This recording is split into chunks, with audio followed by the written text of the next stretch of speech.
My dear friends, welcome to Chess 24. We continue our series on Jose Raul Capablanca, third world champion. I'm Rustam Kasimjanov, and once again our guest in our studio is Grandmaster Francisco Vallejo from Spain, or as we know him by now, Paco. Welcome, Paco.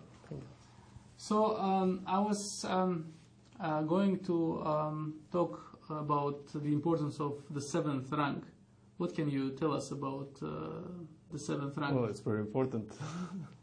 Yes, but in fact, when thinking about strategic aspects of the position, we rarely think about the 7th rank. But Nimzowitsch, for instance, he believed 7th rank was the most important knowledge about chess very often, especially connected with the passed pawn. Interestingly enough, in the game I'm going to show now, Nimzowitsch actually fell a victim to underestimating the importance of the 7th rank. In his game against Capablanca, he was white, and he had this position which is about equal, but black has maybe a bit more strategic potential because white's bishop on d4 with all his pawns on the dark squares is potentially weaker than the black bishop. But for this, black would have to play slowly. I mean, maybe a move strategically would be something like f6. Maybe trying to go e5, yeah. e5 and trying to force white maybe to do something like f4 and use maybe the weaknesses later. With black, I would be trying maybe to go something like a6, b5, maybe potentially just to fix the pawns, but it would all end in a draw normally. And Capablanca used his chance to activate and just played rook c2. And well, it is a tempting move. It is a tempting move, yeah.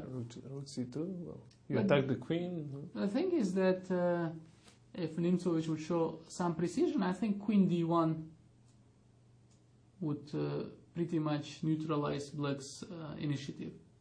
Slowly change pieces. Yeah? Slowly like change rook pieces. e2 or something. Yeah, because now there is a certain pin on this diagonal, and white is threatening rook e2, or sometimes rook c1 would also be an option. For instance, if black goes now e5, trying to win a piece on the pin, then white would go rook e2, attacking the rook, and probably black will not win anything from this. Maybe he would rather lose some material, because now he has to protect the rook and probably will lose the pawn on e5. So I think after queen d1, the position will slowly liquidate to a draw. Oh, yeah, probably. No? But still, I mean, easier to be black here somehow. Yeah? Probably nicer to be black. Like Yeah, rook he would probably go e8, rook e8, rook e2, and now maybe queen c4. Or f6, your move is also possible, maybe. Maybe still f6, yeah. Yeah, maybe it's still easier it's to still be black. pleasant for black, but still, I mean, a long game to come. Yeah, white is healthy enough in this position. But what he did instead was a6. a6. Interesting to notice that after queen f3, white loses on the spot, I think. Yeah? Ah, that's very well observed here, because there is another pin in this position. It's a funny trick, yeah. Yeah, it's easy to miss because the spin did not exist in the position before. It just appeared after white's last move, yeah, but now rook takes d4 just wins the bishop. Yeah, probably just wins, yeah. And just wins, yeah. Because, okay, if rook somewhere, for instance, rook b1, just queen c3. queen c3 keeps the pin, and black is a piece up. So white played queen a6, and this is exactly what I meant with underestimating the dangers of the rook on the 7th, or in this case on the 2nd rank. And Capablanca played e5, immediately seizing his chance. Bishop e5 only move, and rook d2. Double. And basically, yeah, I don't know what Nimzowitsch means. I don't think it is e5. I think he saw this position. He probably assumed he would be able to go rook f1. Rook f1, yes. This is the normal defense. And the normal thing to blunder also, yeah. And now you see the two rooks on the 2nd rank, or on the 7th if you were white, they create all sorts of tactical possibilities. And in this case, after queen takes e3, which is an easy move to miss, black mates in many different ways. For instance, after f takes e3, rook g2, this is a classical mate on the second rank, and king g1, and then another rook mates on g2. Thanks to the rook f1 move. Thanks to the rook f1, yes. And if white would go bishop f4, then black wins with the same combination. Trick, yeah, rook takes f2, bishop takes e3, and check, and basically mate as in the previous line. And I think when Nimzowitsch saw this, I think he panicked. Well, Probably it's normal to panic. Well, it's normal to panic in a position like this, and in fact, white still had a reasonable defense. He just had to return his queen to f1. This is hard to find somehow. Yeah? This is not so easy because you assume black will have something. But in fact here, after rook f2, queen f2, rook f2, king f2, there is no trick. There's no trick, yeah, which is strange actually. Well, you would expect the bishop to be lost exactly. somehow. With the bishop on d4, I'll believe white is doing okay. But with the bishop there, it looks like something's going to happen. Yeah. But in fact, black would need a check from f5 with the queen, but the queen cannot get to f5 in one move, and otherwise white will consolidate. Yeah, after a check, then just king g1, right? Yes, after queen c2 check, yeah, now not rook e2, queen f5, back. And white is completely alright. I think what Nimzowitsch was afraid of is maybe queen d5, because it looks like the queen is coming to f3, and that is going to be pretty devastating. But in fact, after bishop f4, queen f3, otherwise white is threatening e4, for instance, g5 is very strong, hitting the queen and the rook at the same time. Very slightly unusual kind of a double attack in this case. So after queen f3, it looks like rook f2 cannot be prevented, but in fact rook ec1 is solving problems. But this is not easy. Nice. But this is nice. And now after rook f2, white can just take rook c2, and then the second rook is protecting the queen, and white is consolidating. And after rook... Very easy to miss as well. Very easy to miss with black and white, yeah? Yeah, this rook ec1 is a beautiful move. Yeah, and after rook b2, white goes rook cb1 and basically continues to attack the black Perpetual rook. check to the rook, yeah? Well, like black can still try something like queen f2, but it's not going to work. Yeah, queen f2, rook b2. Well, it's not mate, at least. Rook b2, it's not mate, and I think white is activating the rook and should be okay with some counterplay on the back rank and on the 7th. And basically, well, Nimzowitsch, with just one rook on the 7th, it's not so dangerous anymore.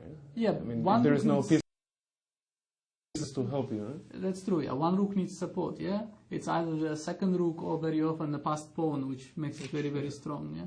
But without, yeah, in this case, if you change queens and rook and another rook, then the 7th rank, it's by itself, it's not winning. Yeah? Oh, that's true. Yeah. But as I said, unfortunately, Nimzowitsch in this position panicked. Played queen b7. This Unfortunately, for whom? I mean, for him. For him, yeah. But it gave us a very instructive example. So he played queen b7, trying to protect the square g2, which is essential. Yeah, actually, rook f1 is a threat now, for example, yeah? Because queen e3 will not work now. Yes, and also in general, I think maybe he was anxious to return the queen to battle. Yeah. That he felt it was misplaced on a6, but after rook takes f2, black has this domination on the 7th and or in this case on the 2nd rank, and I just don't see how white can proceed actively, yeah? Because anything he will do will run into some sort of a mate. He played g4. Yeah, if rook f1, then rook g2. Now there is queen d5 afterwards. Yeah. Yeah, or also maybe queen takes e3 immediately will also be very strong. So he played g4. It could look for a second that g2 is covered and h2 is covered, and that black will not have enough attacking resources. But this is the magic of the two rooks on the 7th, that they basically create also long-term problems.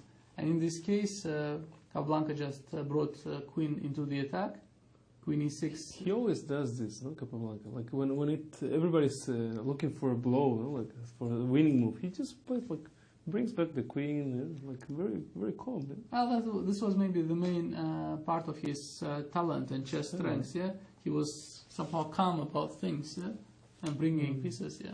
Normally, people will start to think here, like, well, rook. For example, the first I thought it was like rook g2. He cannot take the rooks because there is queen d5 afterwards. So okay, king h1, and then I was trying to find something else, no, like, but the find some ways to distract the bishop. Yeah. But I think it's very. Well, first of all, he was calm, and secondly, he saw tactics extremely well. So this kind of players, no, like Karpov a little bit, no, like they look like they don't see any tactics, but actually they see much more than you. Well, that's true, yeah. No, I think in order to become a player of a caliber like Capablanca or Karpov, even if your style is very positional, you need to see a lot of tactics. I think both those people, they never complained about tactical vision. Yeah. Even in Blitz, they used to be very strong players in Blitz games because of that, because they see the tactics very well. Right? Yeah, no, they say that 10 years before Capablanca became world champion, he was already beating Lasker in Blitz without any resistance. Yeah, they say he was just unparalleled in Blitz at the time. And in this case also, I don't think he needed very much to spot the following tactics. He played queen e6. Okay, attacking both whites' tactical weaknesses at the moment. And after bishop g3, white's position collapsed immediately after a very strong blow, rook h2, which is not even a very natural tactical blow, but it just works instantly here, because after bishop h2, queen takes g4 and queen h3, and white cannot protect both possible mating scenarios. I mean, he can protect against queen h2, for instance, with queen b8, but then queen g2 will be made.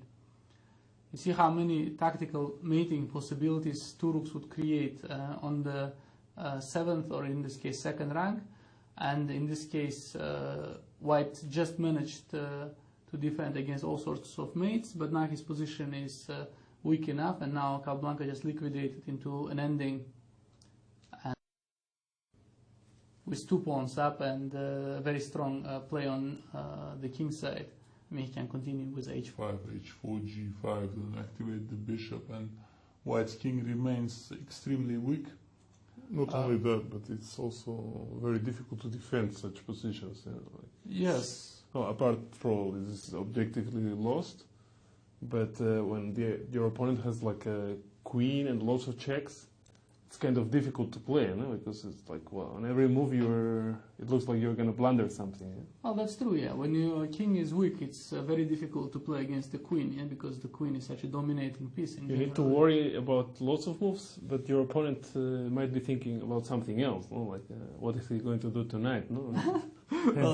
And he actually has so many checks and so many unpleasant threats. No? Capablanca was already thinking about the goal he was not tonight. Yeah? He was not worried about the game anymore. Probably. Yeah, I guess so. But it's interesting that he also finished off extremely unhurriedly.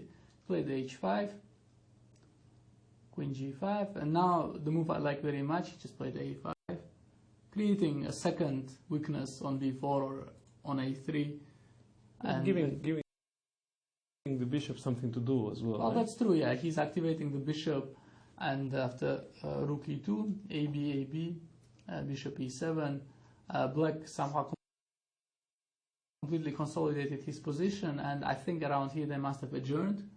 It was move 41, and I think Nimzovich did not need to analyze his position to know that he has no chances, and basically resigned this. If he did not resign, the attack which would follow with h4, g5, or the combination of other tricks would definitely finish him off. But resigning is kind of sad. Huh? Anyway, Well, they adjourned. Yeah, Capablanca had a night and a day maybe to analyze this position. But he didn't have any engines, no? Engines to analyze. No? Well, Like, I think in this case, sure. I mean, but well, still, I mean, you never know. Everybody's able to blunder from time to time. Well, that's true. Yeah. By resigning, you don't save much games. No? I think. You don't say. I don't think you save any games by resigning. Yeah. So well, I mean, there's still a little bit of a game here. A little bit of a hope. Yeah. I wouldn't resign here. I mean, at least Well, I hope not this yet. is. Huh? And I hope this is a very instructive insight for our viewers. First of all, you learn to use the 7th rank, you learn to appreciate the dangers of the 7th rank, and you learn not to resign prematurely. And in fact, many people actually do this, that they resign when the game is not going well. They don't want to look at this position anymore. to suffer, But suffering in bad positions is also the part of growing up as a chess player. And we definitely should learn to do this as well, to defend the bad positions. But as for the theme of the moment, I think we said enough about the dangers of the 7th rank and about how strong two rooks can be on the 7th rank. And with this, we will conclude our lecture for now. Thanks for being with us, and goodbye.